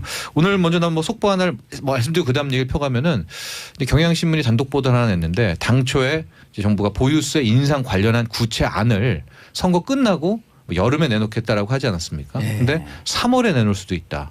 또 아예 일각에서는 설 연휴 직전에 내놓을 수 있다까지 해서 결국에는 이제 정부도 이 마지막 보유세 카드를 만지작거리고 있지 않느냐 이렇게 보여집니다. 네. 근데 그 보유세 카드가 사실 어제 뭐 김동연 부총리 나왔고 라디오에서 얘기까지 조금 얘기를 했었잖아요. 만지작거리고 있는 거는 분명한데 그 기준이 되는 시점. 그러니까 3월 전은 조금 힘들지 않을까. 왜냐하면 지금 정부에서 여러 가지 나오는 얘기들 좀 종합을 해보면 그거를 판단하기 위한 시점을 그 봄학기 이사철로 보고 있는 것 같아요. 그때 대책을 낸다는 게 아니라 그때의 추이를 보고 보유세 카드 포함해서 여러 가지 해가지고 대책이 나오는 것은 이제 그때 기준으로 봐서 이제 종합적인 대책이 좀 나오지 않을까. 그렇게 얘기를 좀 하더라고요. 네. 근데 이제 그러니까 정부 그 3월 얘기가 된 게 근데 고민이 좀 봄학기가- 있는 게 정부가 네. 좀 이제 진정성으로 항상 추진을 하잖아요. 근데 지금 이제 2030 같은 경우에 어제 오늘 지금 가상화폐, 암호화폐들이 거의 급락세를 가까이 보이고 있거든요. 예. 그러니까 이제 그들 투자자들 입장에서는 이게 이제 정부 규제 때문에 이렇게 가격이 빠졌다라고 지금 생각을 하고 있는 거 아니에요. 그러니까 이 가상화폐, 암호화폐는 규제 때문에 이렇게 폭락시켜 놓고 왜 강남 집값을 못 잡느냐, 안 잡는 거냐, 못 잡는 거냐라고 이렇게 이제 반론이 나오니까 정부는 또 그런 거는 아니잖아요. 그러니까 오히려 더 3월이던 더 빨리 보유세를 꺼내서 우린 이렇게 노력하고 있어라는 것을 보여주고 싶은 이제 그런 의도도 함께 나오고 있어서 아마도 지금 오늘 일각에서 보유세 인상 카드가 더 빨라질 수 있다 이런 보도가 나오는 것 같습니다. 보유세 인상 카드가. 네. 지방은 어떻게 됐어요? 그러니까 이게 뭐냐면은요. 이게 항상 저도 재밌는 질문이 왜 강남은 왜 올라요? 하고 지방은 왜 빠져요? 뭐 이렇게 하는 이야기예요. 근데 그러니까 예, 그 저간에는요 부동산 투자에 대한 핵심이 하나 있습니다. 이제 그게 뭐 맨하튼 이론 뭐 이렇게도 얘기를 하는데 어떤 지역이든 사람들이 돈 벌면 살고 싶어하는 그런 곳은 다 있는 거예요. 예. 뉴욕엔 맨하튼이 있고 뭐 영국 런던에는 뭐 웨스트엔드 뭐 이런 데들이 다 있는 거 아니겠습니까? 그러니까 돈은 상승기 호황에도 버는 사람이 나오지만 하락기에도 돈 버는 사람은 항상 있잖아요. 그러니까 돈 버는 사람이 생기면 이 사람들은 가서 그 집을 사기 때문에 그 지역은 늘 오른다라는 게 이제 서울에서 한국에서는 이제 강남이다라고 해서 이제 오른다라는 게 아주 중기적 장기적으로 설명하는 것이고 최근에 일어나고 있는 강남값만 오르고 나머지는 싹 다 안 오르거나 뭐 보합이거나 빠지는 이유는 규제 역설이라는 것이 오히려 적합한 해석이 아닌가 이렇게 보여지고 있습니다. 규제 역설. 예. 최근 한 이제 정부 규제 대책 네. 이후에 나온 모습들만 보면 이게 뭐냐면 정부는 이제 대출 규제 카드를 꺼내들었죠. 예. 우리 부동산 살 때 다 대출을 받아서 사잖아요. 그런데 이게 역설이 뭐냐면은 대출을 받아서 집을 사야 되는 사람들 뭐 저라든가 봉도사는 아니죠. 봉도사도 뭐요? 대출이요? 대출 없이도 집 사야죠. 대출 있어야 돼요. 아, 우리는 대출도 못 받아요. 신용이 없어서. 그러니까 이제 이런 사람들한테 먹혀들지만 우리나라에는 대출 없이도 자기의 캐시만으로도 집 살 수 있는 사람이 있어요? 존재하잖아요. 그러니까 이 사람들은 강남에 가서 대출 규제를 비웃듯이 사는 겁니다. 그러니까 이게 대출 규제 역설인 것이고 두 번째 이제 당국이 내세웠던 4월부터 나오는 다주택자 양도세 중과 방안. 이제 4월 이후에는 다주택자가 집할 때 어마어마한 양도 차익 내야 되거든요. 이것도 어떻게 시장은 반대를 받아들이냐면은 그러면 내가 갖고 있는 지방이라든가 외곽에 있는 집은 싹 다 팔자. 그리고 어차피 나는 강남에서 한 채 가질래. 이러면서 오히려 지금 지방, 부산도 심지어는 던지고 지방의 큰 손들이 강남으로 올라온다라는 역설이 있거든요. 이렇게 받아들인 거죠. 또 한 가지 더 말씀드리면은 재건축 초과이익 환수제, 어마어마한 초강력 규제죠. 앞으로 재건축 해가지고 거기에 이익이 나면 많게는 50% 세금으로 내야 되는데 그럼 정부는 이렇게 되니까 아 이제는 재건축이라고 해서 가격 오르는 일 없겠지라는 게 규제의 본격 의도지만 시장에서 어떻게 받아들이냐면 야 이제 재건축 못하네. 그러면은 안 그래도 부족한데 더 강남은 공급이 없겠구나. 그럼 먼저 집을 사야 되겠구나. 그러니까 정부가 내세우는 규제와 시장에 받아들인 것과 이 괴리가 나오면서 이런 역설적 상황이 나오고 있다라고 보여집니다. 규제 역설로 강남에 더 집중이 되다 보니까 그래서 파리 대책은 강남뿐만 아니라 그때는 과열 우려가 있었던 세종이라든지 경기, 부산 같은 데들도 들어가는 거였잖아요. 근데 아까 말씀하신 것처럼 그런 데들은 조금 안정이 됐어요. 실제로 파리 대책 이후로. 근데 강남에는 더 집중이 되는 거죠. 그 외 지방 지역 사실 파리 대책 나오고 나서 지방이 쓰러졌다 이런 기사들도 나오면서 정부가 굉장히 민감하게 좀 반응을 하긴 해요. 그렇죠. 어제 국토부에서 해명자를 냈고요. 근데 실제로 그때 이제 겨냥했던 지역들 중에서 서울을 제외한 데들은 좀 먹혔고 다른 지방이 집값이 빠진 것은 그 계속된 몇 년간의 공급이 있었기 때문이다라고 해명을 하고 있는데 아무튼 가장 좀 초점이 되고 포인트가 되는 강남에서는 오히려 반대의 현상이 일어나고 있으니까 정부도 좀 면밀하게 검토를 해서 대책을 또 다시 낼 때가 되긴 한 거죠. 박 의원님 집값 절대 안 내리죠. 수요가 있는데 내릴까요? 친구가 송파 6억에 분양받아서 작년에 12억으로 올랐는데 지금은 더 올랐대요. 그들만의 리그죠. 네. 지난 한 강남 주간에는 상황이 이렇습니다. 송파구가 압도했던 한 주였었고요. 정난숙님 보유세 오르면 집값 상승과 전혀 관계없는 지방 아파트도 재산세 오르는 거죠? 요거는 이제 정부에서 이제 보유세 카드에 언급을 하면서 얘기를 하는 게 이런 일이 일어나지 않도록 재산세나 종부세와 다르게 보유세를 좀 따로 신설을 하겠다는 얘기를 조금씩 하고 있죠. 그렇습니다. 그래서 핀세청 보유세 뭐 얘기가 나와서 뭐 특정 지역 혹은 뭐 특정 가격대 뭐 이런 보유세도 지금 언급이 되고 있는데 과연 이것은 또 위헌 논란은 없는지 봐야 되고요. 전 이제 보유세를 꺼내기 전에 제가 한번 좀 뭐 말씀드리고 싶은 거는 보유세도 규제 역설 가능성이 있습니다. 이게 일단 버티기 논란이 하나가 있고 두 번째는 이 모든 보유세 세금 부담을 임차인에게 전가해 버리는 거예요. 전세든 월세든 이 가능성이 수요 공급 부족에서 이 공급 부족 상황에서 나올 수가 있거든요. 그러면 보유세 인상을 어떻게 구체안이 나올지 모르겠지만 나올 때 반드시 전월세 상한제 같은 임차인 보호가 붙어서 나와야지 실은 보유세 인상이 우리 정부 의도대로 집주인에게 버든 부담이 되는 거지. 전월세 상한제 같은 임차인 보호가 없이 또 보유세만 인상만 떡하니 내놓고선 이거 봐라 초강력 규제다 하면은요. 시장이 또 어떻게 빠져나갈지 모릅니다. 그래서 청와대가 어젠가요 그젠가요 입장이 많이 바뀌었어요. 이제 신중하게 보겠다라고 뭔가 좀 깨달았던 분위기가 좀 나오고 있습니다. 그렇기 때문에 보유세 인상은 절대 마지막 카드이기 때문에 정말 이번에는 정교해야 된다. 이런 말씀 드리고 싶습니다. 네. 똘똘한 채 이게 무슨 말이에요? 자, 아까 말한 거죠. 그러니까 지금 다주택자 양도세 중과니까 두 채, 세 채 이상 가진 분들은 중과가 20%포인트 세금을 더 내야 되는 거예요. 그러면은 미리 4월 이전에 다 팔고 꽤 올랐잖아요 이미. 지방에 뭐 팔고 이 지역 팔고 외곽 지역 팔고 강남에 아까 말한 지금 맨날 오른다는 그 핵심 지역을 15억, 19억, 20억을 떡떡 지르면서 사는 거예요. 제가 지금 이해가 안 됐던 게 1월 첫 주, 1월 둘째 주에 누가 집을 삽니까?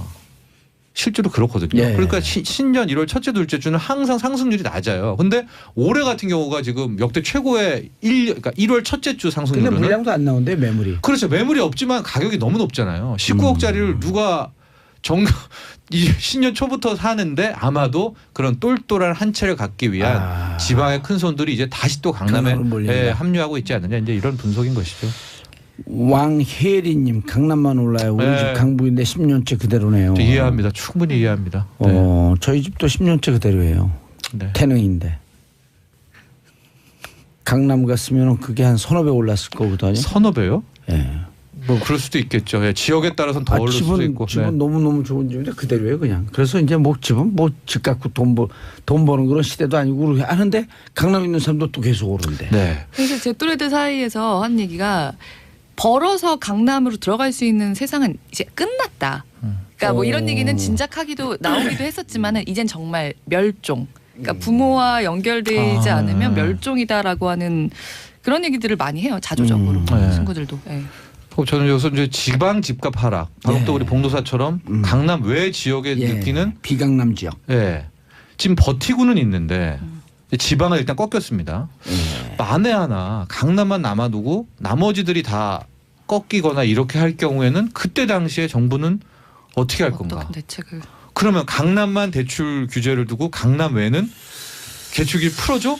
이런 법은 글쎄요. 그러니까 이게 모르겠어요. 아까 제가 말씀드린 청와대가 지금 것처럼. 부러스러워해요, 네. 근데. 많이 좀 많이 당황스러워하는 부럽죠. 것 같아요. 분위기가 정말 많이 바뀌었다는 걸 느껴지고 있고 그래서 애당초 작년 6월부터 부동산을 꺼낼 때 이제 그런 이야기를 안 하고 즉 빚내서 집 사서 돈 버는 시대는 끝났다 막 이렇게 이야기하지를 않고 실제 집값을 잡으려면 뒤에서 소리 소문 없이 그냥 착착착착착착 하는 그런 압박을 했었으면은 글쎄 어땠었을까. 그래서 오히려 어제 숨은 그냥 칼날로 이걸 했었으면. 어제 이낙연 네. 총리도 이제 그런 분위기 좀 캐치가 된 것 같아요. 어제 이낙연 총리도 기자 간담회를 했는데 이 뭐 있을 때마다 책임 있는 사람들이 한마디씩 하지 않았느냐. 이제 정말 모아서 좀 대책을 그렇죠. 낼 때가 필요하다. 그런 일기 얘기를 쓰듯 하더라고요. 대책 발표 안 하겠다. 이게 그 얘기였었나요? 그겁니다. 예. 아니요.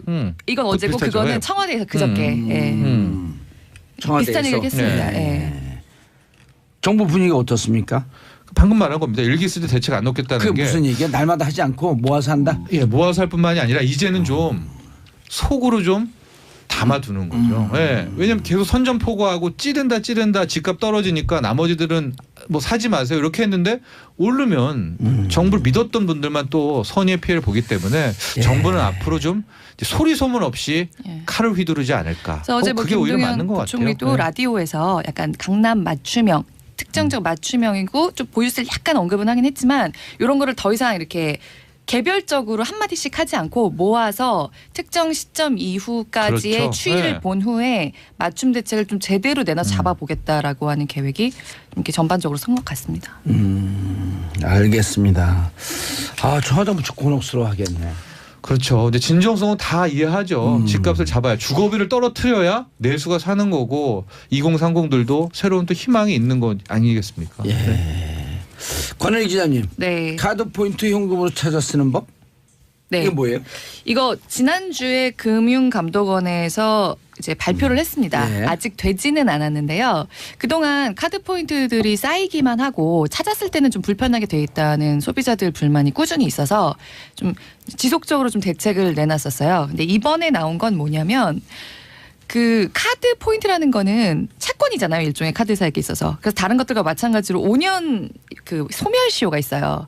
근데 이 5년 소멸이 되도록 못 찾아 쓰고 소멸되는 포인트들이 보니까 1년에 거의 1조가 넘더라는 겁니다. 그러니까 소비자들이 카드를 쓰면서 찾아 쓸 수 있는 현금 같은 게 1조가 그냥 사라진다는 거예요. 카드사로 그냥 들어가 버린다는 거죠.